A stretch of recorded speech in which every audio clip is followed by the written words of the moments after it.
Hey everyone, Teacher Julia Costa aqui. Hoje a gente vai resolver a última prova do CFO, a prova de inglês. Eu espero que vocês consigam tirar algumas dúvidas e se você não adquiriu a mentoria do Essencial do CFO, corre lá e garanta a sua que com certeza você vai ter acesso a um material de qualidade para os seus estudos. Vamos começar então a fazer essa prova. Não sei se vocês fizeram a prova do ano passado ou não, mas o gabarito está disponível pela internet. Só que aqui eu vou desenvolver um pouco mais, vou usar técnicas que tem lá na mentoria e vou trazer vocabulário novo aqui para vocês também. Então, vamos lá. Começando então pela questão número 5. Primeiro a gente teve a prova de português, né, com 4 questões. Agora começa a de noções de língua inglesa. Então a gente tem esse texto aqui. Quem adquiriu a mentoria sabe do que eu estou falando, a gente vai pular esse texto e vai direto para a quinta questão. Então, a gente já começa com o enunciado, a gente não vai perder tempo lendo o texto inteiro. Então, toda vez que tiver according to the text 1, vai ser de acordo com o texto 1. É assim que a banca se protege de recurso, por exemplo, porque uma das alternativas pode ter uma informação verdadeira, mas não necessariamente ser a certa, né? Porque não tem no texto. Então é assim que a banca se protege, porque a gente tem que responder de acordo com o texto e não de acordo com a nossa realidade ou com a nossa opinião. Então fica bem mais fácil para a banca fazer as questões dessa forma. Então, de acordo com o texto, why, quem sabe o que é why aí? Vamos anotar aqui, ó. Toda vez que tiver why, vai ser o porquê para perguntas. Podem anotar isso aí. Então, why, por quê? Está perguntando a razão de alguma coisa. Então, por que um harm indexed, que deve ser alguma coisa relacionada ao texto, proposed for measuring crimes. Então, measuring crimes, o que a gente pode fazer para entender esse enunciado? A gente pode usar cognatos. Para quem não sabe, um cognato é uma palavra idêntica em inglês e em português. Aqui no caso, crimes, crimes, né? Parece e é mesmo. Muitas vezes as palavras em português e em inglês vão ser idênticas, então a gente pode usar isso para ajudar a gente. Então, por que um harm index é proposto para medir crimes? Então, o que a gente vai fazer de acordo com as técnicas que eu desenvolvo, né, nos outros vídeos? Vamos pegar uma palavra-chave, pode ser harm index, pode ser measuring crimes. Então, vamos ver qual que é o sentido principal desse tal de harm indexed aqui no texto. Então, aqui a gente pode usar a técnica de scanning. A gente passa os olhos por todo o texto e procura exatamente a informação que a gente precisa para responder a questão. Então, aqui, ó, a gente tem this reality has led to the proposition of a harm index to measure how harmful different crimes are in proportion to the others. Interessante isso aqui, hein? Então, para quem não conhece a palavra harmful, mais vocabulário aí para vocês. Harm vai ser machucar, danificar, né? Enfim, de alguma forma. Sobre a, como é que eu posso dizer, a intensidade do crime, né? O nível de periculosidade de um crime. E eu descobri isso só achando a expressão que estava na questão 5, que é harm indexed. Vim aqui no texto, achei o harm indexed. O que está falando sobre ele nessa frase? Que esse harm indexed, ele mede o quão danoso, né, o quão perigoso diferentes crimes são em proporção aos outros. Como é que eu sei disso? Cognatos, proportion, proporção, já dá para ter uma ideia, né? Se vocês não conseguirem entender todas as palavras de uma vez, não se preocupem, vai anotando, vai aumentando aos poucos. A gente não aprende nada focando em tudo de uma vez. Então, o que eu recomendo para vocês? Tenham contato com a língua inglesa, seja com filme, com vídeo, com alguma coisa que vocês gostem, para tratar isso de uma forma mais tranquila, né? De uma forma divertida e prazerosa. Né? Nem que seja 5 palavras por semana, mas aumentem um pouco o vocabulário de vocês e o que não der para entender, se agarra nos cognatos, né? Tendo cuidado com os falsos cognatos. Mas nesse caso, não temos falsos cognatos, temos só cognatos verdadeiros, como different, que é diferente, crimes, crimes, proportion, proporção. Então, daria para pegar só nessa frase aqui. Então, observem que de todo esse texto, Para resolver essa questão, eu preciso olhar só essa frase que eu grifei aí em azul. Então, é só isso que a gente vai analisar. Por isso que eu digo para não perder tempo analisando o texto inteiro, né, tentando entender 100% de todos os textos. Isso não é necessário. Então, a gente sabe que esse harm index mede diferentes crimes, né, o quão danoso, quão perigoso são os diferentes crimes em proporção aos outros. Então, vamos dar uma olhada aqui nas opções. Eu tenho a teoria de que toda questão tem uma alternativa que não tem nada a ver com nada, só para você poder eliminar mesmo, e uma outra que vai tentar te enganar, que parece a alternativa certa, mas não é, é só para tentar te enganar mesmo. Então, vamos dar uma olhada. Tem uma palavra aqui muito interessante, olha, eu vou dar alguns segundos para vocês darem uma olhada rápida, sem medo, pode ir olhando, né? Dá uma olhada na A, B, na C e na D. A gente viu uma palavra bem interessante aqui, ó, que tem a ver justamente com essa frase que eu grifei, que é o harmfulness. Lembra que eu anotei sobre ele, né? Então, distinguish, adivinha só, é distinguir. Então, distinguir entre crimes baseados em seu dano, né, no seu nível de periculosidade, no seu nível de dano. E é justamente isso que a frase que a gente grifou está falando.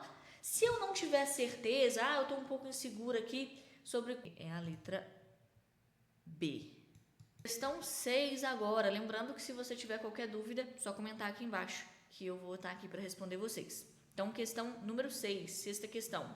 What does the text 1 suggest as a better measure to calculate the crime harm? Já vimos a palavra harm, não é verdade? Então, ó, só olhando os cognatos. Suggest, sugerir.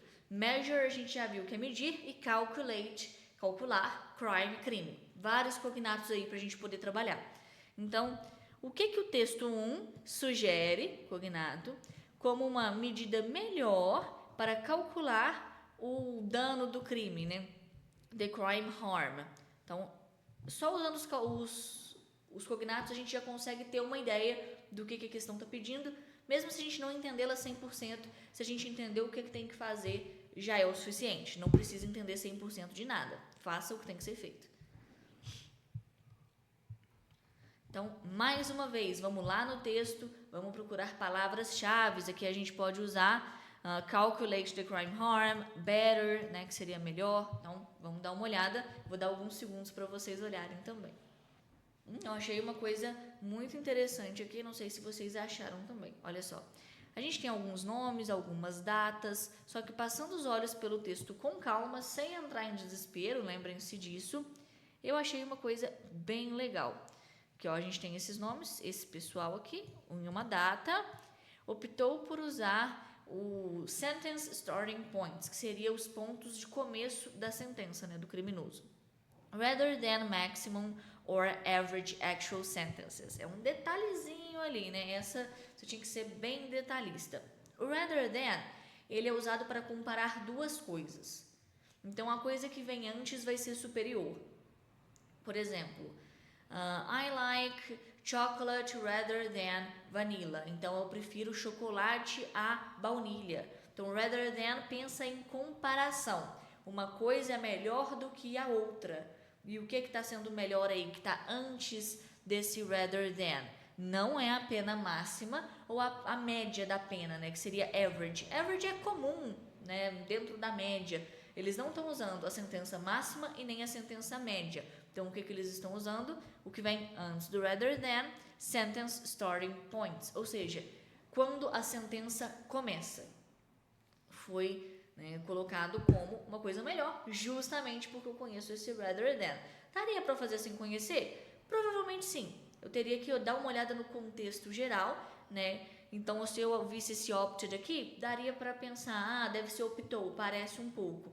Então, eles optaram por usar sentence starting points. Então, daria para dar uma olhada no contexto e chegar à conclusão, que é quando a sentença começa. Então, vamos dar uma olhada lá nas alternativas. Sim, temos sentence starting points.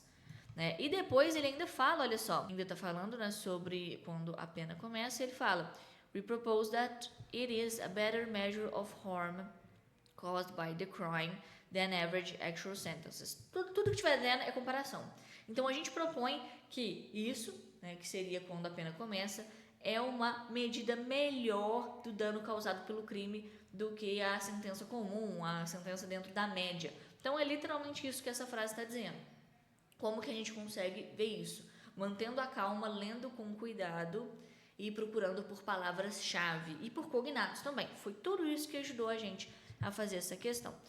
Então, mais uma vez, se eu não tenho certeza, vou procurar as outras, testa as outras, né? Mas aqui é a letra D. Letra D. Nosso X ficou muito errado, mas é a letra D. Questão número 7 agora. Consider the following statements. Tá aí um enunciado bem curtinho. Considere as declarações a seguir. Né? Following quer dizer que tá a seguir. Statements são declarações. Elas podem ser negativas, podem ser positivas. Tem muito em jornal isso. Né? Então, statements, declarações. Aí temos algumas frases. Sentence number 1, it must be reliable. Number 2, it must be easily understandable by the public. Number 3, it must be democratic. Number 4, it must be adopted at high cost to the harmful offenders. Ok, então nós temos 4 frases aqui. Agora vamos ver o que a gente vai fazer com essas frases, né? E acredito que algumas palavras aqui a gente consegue adivinhar o que é e algumas sejam um pouco mais difícil, mas vamos para o enunciado para ver depois o que a gente vai fazer com essas frases. Então, mais uma vez, according to the text 1, de acordo com o texto. Então, a banca já está se protegendo aí que não adianta, né, você achar outra coisa que é de acordo com o texto. Então, which of the statements are not mentioned as a requirement for a legitimate measure of harm according to Sherman, Neuron and Neuron? Eu espero que eu esteja pronunciando o sobrenome desses caras certos, mas enfim. Então, tem um not bem grande aqui. Então, quer saber alguma coisa que não... Alguma coisa. Então, not. Tudo que tem not bem grande em negrito está negando. Então, não é alguma coisa. Então, not mentioned as a requirement for a legitimate measure. Então, seria qual das declarações não é mencionada como um requirement. Requirement seria, como é que eu posso dizer, requisitos, né? Então, qual dessas coisas não foi mencionada como um requisito? Assim, não precisaria entender o enunciado todo. Só pelo not já dá para pensar, tá, o que não tá no texto, porque é um not, né? Então, já daria para adivinhar por aí. Mas entendendo o enunciado todo, de acordo com o texto 1, qual das declarações não é mencionada como um requisito para ser uma medida legítima de dano, de acordo com esses caras aí que estão no texto. Então, vamos dar uma olhada. Eu recomendo procurar pelas palavras requirement, ou measure, legitimate, ou o sobrenome dos caras mesmo. Então, vamos lá para o texto fazer esse trabalho.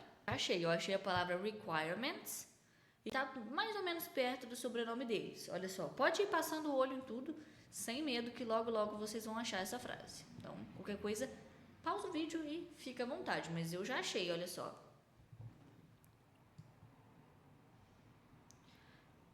Bem curtinho. O que precisa fazer para cumprir esses requisitos não nos interessa agora. Só quero saber quais são os requisitos para eu achar lá nas alternativas quais não são requisitos. Então, ó, a gente tem 3 requisitos. Um index precisa, né, como é que eu posso dizer, se encontrar com um padrão democrático. Standard seria comum, padrão. Lembra de quarto de hotel? O quarto mais simples, que é o quarto padrão, é o quarto standard. Eu uso essa técnica. B, reliable. Mais vocabulário novo. Reliable. Eu sou meio ruim de digitar, viu, gente? Reliable é confiável. Anotem isso aí. Reliable, confiável. Ou seja, essa medida precisa ser confiável, ok? Faz sentido. E também, also, be adopted at minimum cost to the end user. Ou seja, ser adotada a um custo mínimo pelo usuário final. Então, não pode ser uma coisa cara de se fazer. Minimal cost daria para dar uma olhada e pensar, custo mínimo, dá pra ter uma ideia. Mas aqui eu acho que a gente nem precisaria traduzir tudo, só encontrar as palavras e ver qual que não tem. Então, voltando lá. It must be reliable, temos lá. Tem que ser confiável. Então, a número 1, ela está correta, não vai entrar aqui. It must be easily understandable by the public. Falou alguma coisa? Tinha public lá, tinha understandable naquela frase? Não tinha, né? Então, a número 2 não estava lá, realmente. Já vamos marcar a 2. It must be democratic. Tinha a palavra democratic lá. Mas, será que é isso? Vamos dar uma olhada na 4. It must be adopted at high cost to the harmful offenders. Nada a ver. Tem que ser adotado a um custo alto. High, alto. Para os offenders, como é que eu posso explicar? É uma pessoa que ela não cometeu um crime em si, ela não é uma criminosa, mas ela cometeu uma contravenção, uma infração. Um offender, ele não chega a ser um assassino, uma coisa assim, mas ele pode ser também o cara que faz uma contravenção, uma coisa, né, uma coisa menor.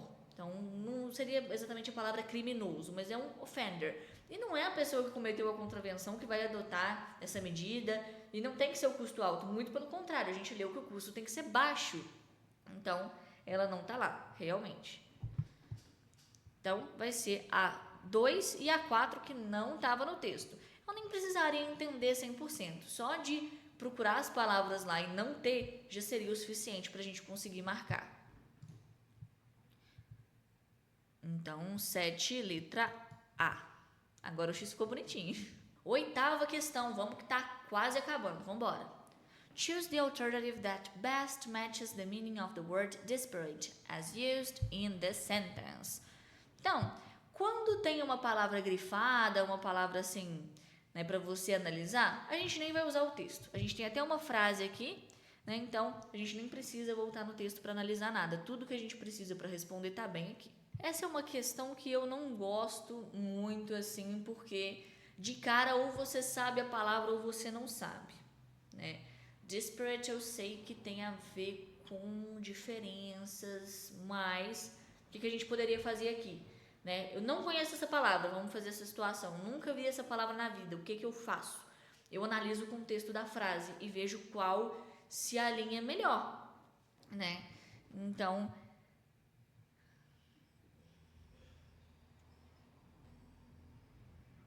por exemplo, né, os adicionais 500 roubos, quem jogou GTA sabe que theft é roubo, ou homicídios, resultariam em um mesmo número geral, né, de crimes, mas, yet, claramente os impactos são, então daria para ver que a única palavra que encaixa aqui é different. Por quê?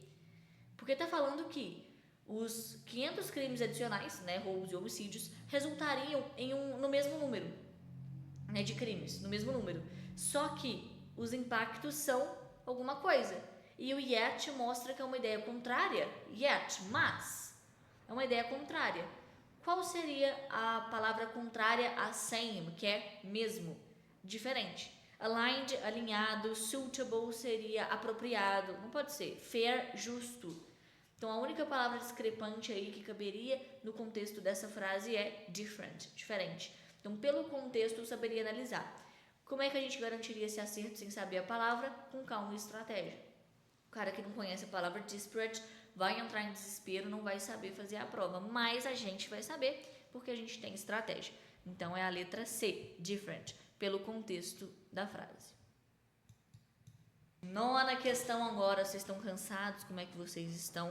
Né? Lembrando que toda vez que vocês ficarem cansados no meio da prova, para, respira, fecha o olho, bebe água, come uma caixa de bis, não sei, bate uma vitamina e oferece para o examinador, mas mantenham a mente de vocês fresca. Né? Aqui eu estou fazendo na ordem, mas na mentoria eu mostro outras formas de resolver uma prova que você pode, né, testar aí e ver qual você se sente mais confortável. Tem gente que faz várias questões, tem gente que não.